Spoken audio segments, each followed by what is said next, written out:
Olá, eu sou Felipe Frazão, repórter do Estadão, e a gente está na Embaixada dos Estados Unidos, aqui em Brasília. Eu entrevistei o embaixador Brian Nichols. Ele é secretário adjunto para assuntos do hemisfério ocidental no Departamento de Estado. Ele veio de Washington a Brasília para reuniões com o governo brasileiro. Na nossa conversa, Nichols falou sobre a guerra na Ucrânia e a participação brasileira nas negociações de paz. Também abordou a influência chinesa aqui na América Latina. E ainda o desenvolvimento de novas relações entre a Venezuela e os Estados Unidos, com vistas à promoção de eleições no ano que vem, com o regime Nicolás Maduro no poder, uma mudança nas relações recentes. Também tratamos da parceria climática entre Brasil e os Estados Unidos. The step of asking President Lula to attend the G7 in recognition of Brazil's global leadership and his personal role. Brazil's a UN Security Council elected member now, and the United States supports an expansion of the Security Council. The engagement that he's led and going into the G20 leadership. So Brazil's at a very important moment on the international stage. Russia's unprovoked invasion of Ukraine, a neighboring peaceful state that Russia had signed a treaty to respect Ukraine's territorial sovereignty when the nuclear weapons were removed from Ukraine as part of the end of the Soviet Union, is a shocking incident for the international community.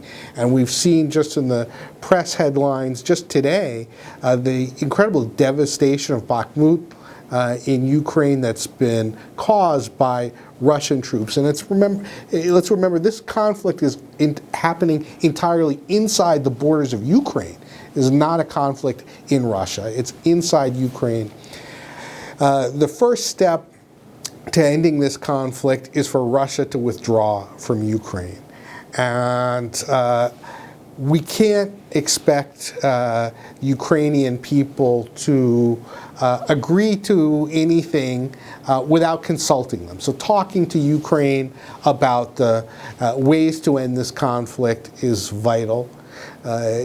President Zelenski has been very compelling in explaining the challenges and threats that he faces, and we certainly encourage efforts to find peace. But the first and most important way to find peace in this conflict is for Russia to withdraw its forces from Ukraine and respect Ukraine's sovereignty and international borders. And now, as we've passed the anniversary of the beginning of that conflict, a resolution of that conflict can be achieved when Russia removes its troops from Ukrainian territory, and that's the end. The war's over then, right? So I think President Biden's reiteration of the plain facts that one country has invaded another unprovoked and continues to fight inside that country. Decision to grant any weapon system to Ukraine is based on military and national security evaluation of their requests and the international community's efforts to allow Ukraine to exercise their rights under the UN Charter of Self-Defense.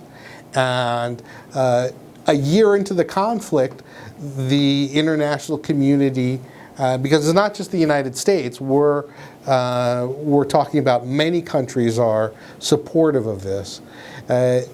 We recognize that the conflict continues, and Ukraine's survival and their sovereignty depend on giving them the tools that they need to defend themselves against unprovoked aggression. And that's what we're doing. And I think that the Ukrainian authorities have shown with the other systems that they have received a great restraint in their approach and in their effort to expel an invading force from their territory without going beyond what's necessary to try and push back that invader.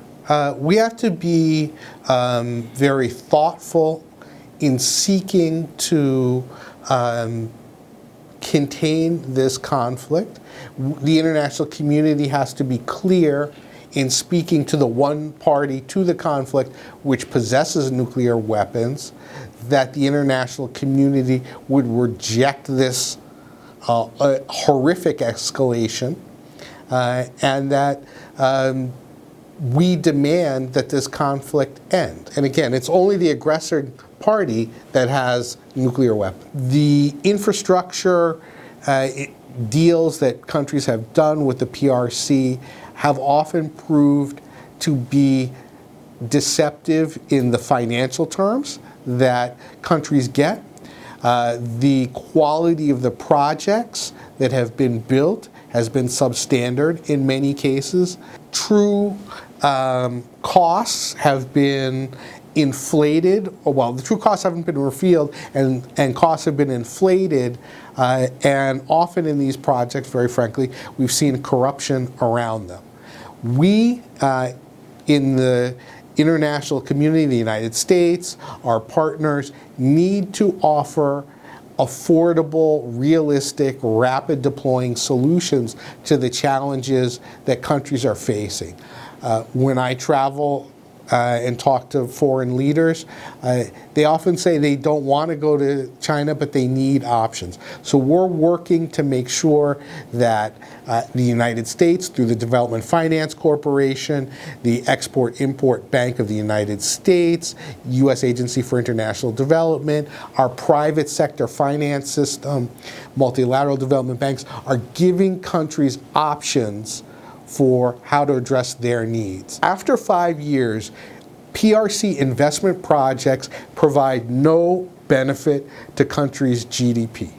So they often provide a short-term bump, but this has been measured academically. After 5 years, there's no benefit. And we need countries to understand exactly what they're getting when they do these deals. I'm incredibly optimistic that the United States and Brazil have a great economic future together that's going to promote good jobs, high growth, and a clean economy for the future. Brazil has many, many talented experts, analysts, economists, engineers, architects. I mean, this is an icon of architecture.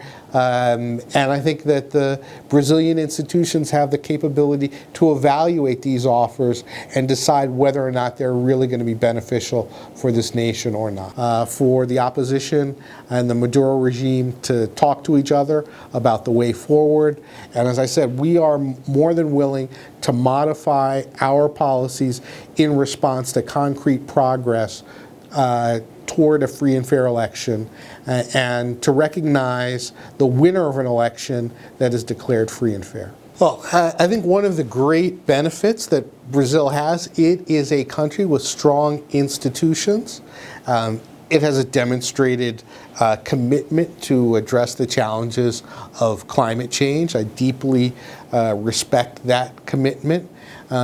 The transition to renewable energy sources, and Brazil's already a leader in green energy, clean energy, renewables, is vital. But I wouldn't presume to tell Brazil how to manage this particular issue. Unfortunately, we don't have the ability to immediately transition to a completely hydrocarbon-free world and economy. So we have to manage that process of transition. We have to go as quickly as we can, as aggressively and creatively as we can. And President Biden's efforts under the Inflation Reduction Act are generating a profound and rapid transformation in the U.S. economy. The use of renewable energy sources, the development of new technologies, more efficient vehicles, electric vehicles, emissions-free vehicles. Those are all things that we're doing that are transforming our economy. And we hope that we can partner with countries around the world to help replicate that process and that progress. And Brazil is obviously a leader in the climate change issue, and we want to work closely with Brazil. There are hundreds of American companies in Brazil that are working on different elements of these challenges to transition to a greener economy. And the partnership between our private sectors and our governments and our civil society organizations and the president's $500 million Amazon pledge, those are all ways in which we are supporting these efforts in Brazil and around the world.